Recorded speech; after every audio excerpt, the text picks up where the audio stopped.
Hey friends, and welcome to week 1 of the Pantry Challenge, where I am participating in the 3 Rivers Challenge. This month it's going to go on for January and February. I did a little bit of a live on this topic. We kind of got sidetracked and didn't stay on the topic. But if you want to know the basics of how I'm following the 3 Rivers Challenge, that video will help you a little bit on it. Basically, the rules that I am going to follow for this 3 Rivers Challenge is I get $100 a week. 50 of it for groceries for my family to spend that week, 50 of it to purchase and spend towards bulk items and stocking up for future use. So I will show you each week what I spend my $50 on for the week and how that plays out throughout the week for my family, what we eat using our pantry stores, and then that $50 as well. So I know that the things we eat obviously don't total up to $50 a week. I mean, it's going to be more than that, but everybody should have at least some things in their cabinets, like a few canned goods or something like that that they have purchased. And as I go through, I will show you the different things I got on sale throughout my time, because that's how I do a lot of our stocking up, is I look for things that are on sale. Meats, I don't buy meats unless they are on a very good sale, things like that. So you'll probably see the sale stickers, and that's just how I provide for my family on a budget. This 3 Rivers Challenge just allows us to eat what we have, what we've put up, and things like that, while focusing on preparing for the future and stocking up our pantry. So I hope you will join us for that. I do want to go ahead and apologize for the way that I sound and the way I'm going to sound on this voiceover. I have been very, very sick, and I have tried to put this off as long as I can, because I know that this is a hot mess, this voice and everything, and I'm sorry for that. But I mean, this sickness has lasted a lot longer than I thought it did, and I really need to get this video out for y'all. So again, I'm sorry about that. Okay friends, so before we get started, let's take a look at the freezer and get a good look at what we're starting with. Let's see how long it takes to clear this out. So here is my grocery store haul from this week. I used my $50 at Walmart, and I come in right under $50. I got this Fiesta blend cheese. I bought the big pack of it so I can use it for multiple meals. 2 green bell peppers and 2 packs of tortillas. I used a carb balance because I'm on a lower carb diet than my family. My husband likes the regular plain kind. All of that together will go for fajitas. Then I've got these cheese sticks just for snacking. I love to take these to work as a quick snack and for Declan to snack on. I've got sour cream here that will also go for fajitas. This Greek yogurt is for breakfast for when I work. It's a quick and easy breakfast that Kenneth can get going for Declan. I had to pick up some extra seasonings just because I was running low. So I've got onion powder, garlic powder, and Italian seasonings for this week's meals. I've also picked up some coconut aminos. We will be using that for a meal later on. It's kind of like a soy-free soy sauce. I've got some sun chips here, which is Declan is very excited about because he loves sun chips, and then just some hamburger buns. So for day 1, we're going to have some fried eggs and just some frozen biscuits, and then steak fajitas for dinner. I love making fried eggs in the cast iron is the best way to do it. Now we have chickens here on our homestead, so we do not have to buy eggs. So we include a lot of eggs into our meals. Here is the finished product. Simple, easy, no fuss. For lunch today, we actually did have lunch, and we had leftover pizza from our New Year's Eve that I made homemade pizza. I will probably make this again sometime during the Pantry Challenge so you can see how I do that. For dinner, I've got an extra bell pepper that I had from a previous purchase, and then the 2 I bought from the grocery store. I am just going to slice these up for fajitas. I also have a white onion from a previous grocery shopping trip, so I'm going to slice it up also to go with our fajitas. If you don't have an onion, just use some onion powder or some dried minced onion or whatever you have on hand. Declan thought he was going to be sneaky and steal some onion, but let's see how that worked out for him. Looks good. Looks good. It's yummy, he said. Oh, wait. Oh, it's spicy. Maybe he'll learn in the future not to steal an onion and instead take a green bell pepper. To get the steak going for our steak fajitas, we are just going to melt some tallow in the pan. This is some tallow that I rendered myself. I just keep it in the fridge once opened. Now the meat for this steak fajitas, if you remember when I rendered this tallow, the tallow had a lot of meat left on it, and that is actually where this steak comes from. I trimmed as much meat of it off as I can. And as you can see, these are some very thick pieces of the steak. I don't know where it comes from on the cow, but I've had it marinating in the freezer, and so this is how we're making use of it. It can be a little bit on the tougher side. I'm assuming just from how it was, the cut it is. Fajitas is just one way I like to use up any kind of meat that can be on the tougher side, because you can cut it across the grain, cut it into small bits, and put it inside of a taco shell, and it's delicious. I had plenty of this for me to take to work 2 days for lunches as well as having dinner. And I still have a whole nother bag of this steak in my freezer, so it may make another appearance in the pantry challenge. So for the rest of our meal, we are going to heat up some more tallow in the pan. We are going to take that bell pepper and onion that we previously sliced up, get it in the pan, and let it start cooking down. I let it saute for about 5 to 7 minutes till it starts getting on the softer side. And then you will add your steak back to the pan, let it mix together, heat together for just another 2, maybe 3 minutes so that all the flavors combine and you're ready to dish it up however you like your fajitas. I tend to top mine with a little bit of homemade salsa, some cheese, some sour cream, and that's it. Day 2 was a work day for me, so Declan and Kenneth had yogurt. I had protein milk, which I have every single morning, whether you see it or not. Just know that I have it. I'm going to show you how I make it here. This was filmed on a different morning, but I'm just going to show you how I make it. So it's my homemade chocolate syrup. This batch kind of got fudged up a little bit. I added too much cocoa powder, so it's thicker. I'll show you how to make it next week the right way. And then 2 egg yolks to my cup. Declan doesn't get any egg yolks. And then I just top it off with milk. If you have raw milk, that's the better way to do it. I don't have any raw milk available to me, so I just use regular store-bought milk. And that's it. I have this every single morning. 2 raw egg yolks, chocolate syrup that I make myself, and then milk. It is great. It packs the nutrition in, and it is quick and easy for me every single morning to have before work or whatever I've got going on. Declan here was cheersing with me before we downed our chocolate milk. I drink mine kind of fast, but it tastes like chocolate milk either way. Dinner this night was simple. I just took some pre-cooked pork that I had put in the freezer from a previous time where we cooked pork, heated it up in a pan with some barbecue sauce, and made barbecue sandwiches. I mean, it was quick and easy. I love to save pork for reasons like this. I'm putting mine on some pita bread that I had in the freezer along with some mayonnaise. That's how I like to eat my barbecue sandwiches. And then for Kenneth and Declan, I have those hamburger buns you've seen in my weekly grocery haul. And then I'm just serving theirs with a side of chips. And then I'm just going to eat mine just like this. Keeping meats like this in my freezer is one of my favorite ways to have on-hand fast food conveniences for nights where I am busy or I've worked all day or something like that. And of course, Declan's favorite part of the meal was his chips. On day 3, breakfast was the same, but dinner this time was barbecue pork quesadillas. The barbecue pork for this quesadillas is just some of that I had left over from the night before.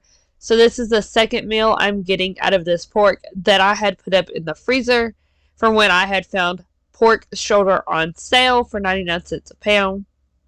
Now for Declan's quesadillas, he prefers his just plain cheese. He'll put some sour cream on it and he's happy with that.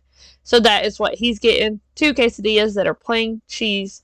For Kenneth and I will throw some barbecue pork on ours, a little extra cheese. I just fry them for a few minutes on each side, covering with a lid to help that cheese melt. And they just get nice and crunchy on the outside and ooey gooey on the inside. And that is exactly what you're looking for in a quesadilla. Today I'm making Dutch baby and scrambled eggs for breakfast. We're going to have homemade chicken noodle soup for dinner because this is when we were all sick. So it's a great way to fill our bellies and get us feeling better. Dutch baby was one of my most popular recipes in last year's pantry challenge video, so I will link it down below. But it's a cup of flour, 1/4 cup of sugar. I don't really measure my salt. It's just 2 pinches of salt, but I'll put the whole recipe down below. Just mix your dry ingredients together before you start mixing in your wet ingredients. This keeps you from getting clumps in your batter. Again, we're using farm fresh eggs right here from our chickens. The recipe calls for 6. I have upped this anytime we have extra eggs, to 10 eggs. It does make it a little more custard-like, but it's a great way to use up those extra eggs and get a little bit more protein into your family's bellies. Just whisk all your eggs together as good as you can before you mix it into your dry ingredients. Remember, you don't want any clumps in this recipe. Farm fresh egg yolks are very thick, as you can tell in this video, but they are delicious for you. My vanilla, yes, this is vanilla. I keep it in a decanter just because I think it looks cool. I don't measure vanilla to big splashes. The recipe will have measurements for you, and then a cup of milk. Whisk everything together as good as you can. Don't worry about over whisking. A lot of people make this in their blender to keep the lumps out. Just whisk vigorously for, I don't know, 30 seconds to a minute until your batter is smooth. Now the cast iron skillet I have heated in my oven with 2 tablespoons of butter to get that melted. You're just going to pour your Dutch baby batter right into that butter. Do not mix it around. You want that butter to kind of come up the sides and into the top. It makes a delicious, yummy, kind of ooey gooey top filling. I don't know how to describe it. It's just delicious. While our Dutch baby cooks in the oven, we're going to get started on our eggs for this morning. I'm making them in a different cast iron skillet, as you can see. And you start off by making scrambled eggs in a cast iron skillet by melting a fat. This is the trick to keeping it from sticking. I use a whole lot more butter than most people would think. About, I don't know, 3 to 4 tablespoons.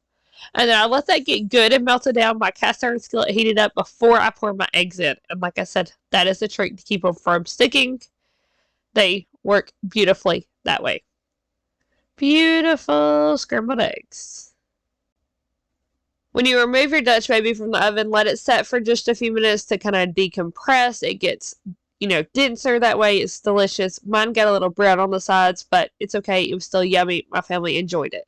For dinner, we're doing the chicken noodle soup. These are some chicken legs that I got on sale for $2.80 for 2.61 pounds. I love these manager special stickers. Always look for those. This was a little bit of the healthier chicken. It's like non-GMO fed and everything. It's not organic, but it was like free-range non-GMO, and I still got it for less than $1 a pound. So always look for those manager special stickers. I'm just throwing this in my Instant Pot with 2 cups of water, some bay leaves, a little bit of thyme, and then just your basic salt and pepper. All of these herbs come together with chicken beautifully, and they help in your health. Chicken noodle soup is great for you when you're sick. In the Instant Pot, I can cook this chicken from raw or frozen in just 25 minutes, so that's why I choose to use it. Now, our noodles in our chicken noodle soup are going to be homemade noodles. This allows me, with my lower carb diet, not necessarily low carb diet, to have noodles because it is an egg yolk base, so it has more protein in it. I will leave the instructions down below on how I make my noodles. This is just a half recipe, so that's why it's going to seem just a little bit different. But I'm going to leave the full recipe down below. That way you can see how I make my noodles at home. It's very simple, easy to do. You just mix together your dry ingredients, add in your egg and egg yolks, mix them all together, knead it for about 10 minutes or so until it makes a good dough for you. It's going to see a little dry at first, but the more you knead it, you will notice that it comes together beautifully. And then that's it. All you have to do is roll it out and cut it up into whatever shape noodles you want. And for me, I'm doing long skinny noodles because that's what I think goes great with chicken noodle soup. Our Instant Pot has finished cooking our chicken, so I'm just going to pull it out and take all the meat off the bones, shred it up, and then I will be adding that back in to the Instant Pot.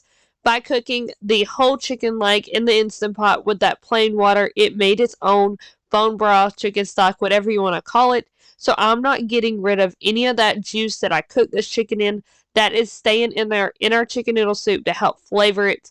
And then I can add more liquid as I feel like I need it to get to the right consistency and liquid amount that you want in your chicken noodle soup. On us, we like it a little bit drier. Kenneth likes more of a stew instead of a soup form. So you will notice our chicken noodle soup doesn't have a whole lot of liquid in it, and that's okay with us. After you've added your chicken back into your chicken broth, go ahead and add in some garlic. I've got like 4 cloves of minced garlic here. You can do as much or as little as you want. And then reseason it with some salt and pepper to where it's to your liking. We like it a little heavier on the salt and pepper. Some people don't. So just taste test and add more as you need it. Also to this, I'm adding in 1 can of carrots. These are sliced carrots. Let that simmer together for about 10 minutes, and then you will be adding in your homemade noodles. Noodles don't take very long to cook, so you want your soup to be completely finished before you add in your noodles. I'm just kind of dropping these in, stirring a little bit, dropping them in, stirring a little bit. That way they don't stick together, and then just cook them for about 5 minutes. While that finishes up, I'm going to make some last-minute garlic bread. I'm using up the leftover hamburger buns from our pulled pork days as our kind of toast for our garlic bread. I just sliced up some thin slices of butter that I'm going to throw on here. Top these with a little bit of Italian seasoning, some garlic powder, and then all you have to do is put them in the oven and make garlic bread. It's one of our favorite ways to use up these leftover hamburger buns. It's delicious and it goes great with chicken noodle soup. So after I've stuck these in the oven for about a minute or two, let that butter get soft, I'm just going to smear it around, and that will help smooth out our seasonings and help it get, coated better. Put it back in the oven until it gets toasty, and then all you have to do is plate it up. Now, if you didn't have the leftover hamburger buns for garlic bread, you could have just dished up your chicken noodle soup as is or served it with some crackers. However you want to do it. We have enough here for tonight and leftovers tomorrow night, so you will see that this is what we have for dinner tomorrow night too.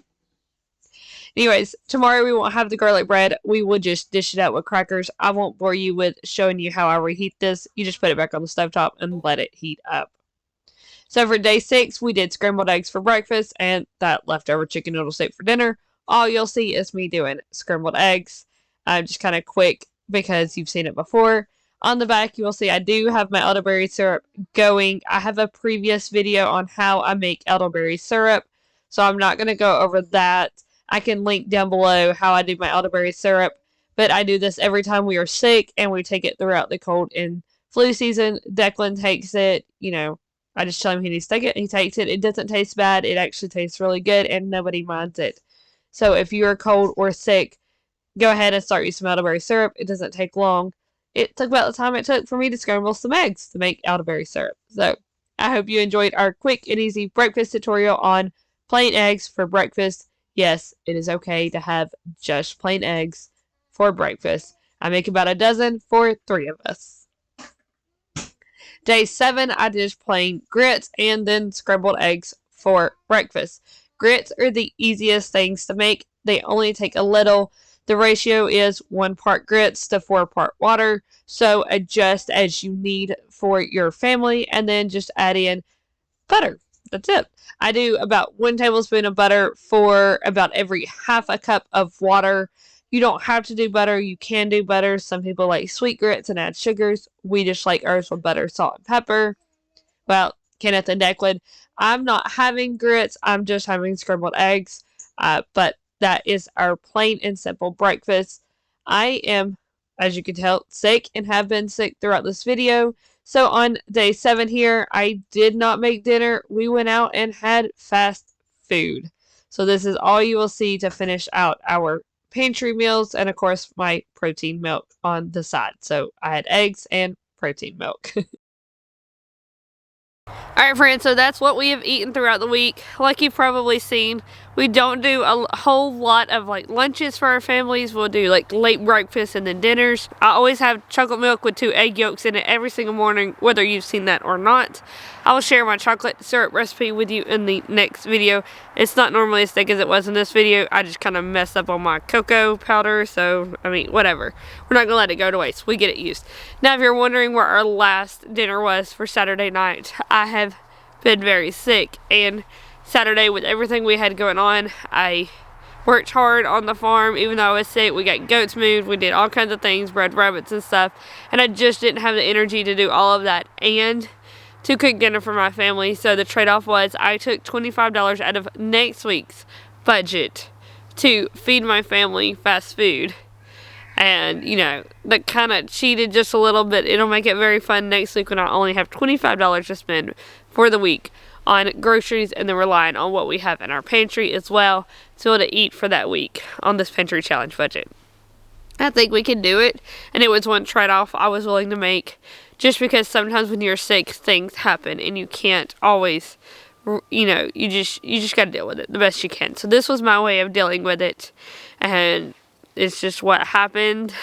I hope y'all are okay with that. I kind of fudged the rules a little bit, but whatever. We made it through the week. We're on into week 2, so stay tuned for the week 2 video. Until next time, friends. Bye. I will see you later.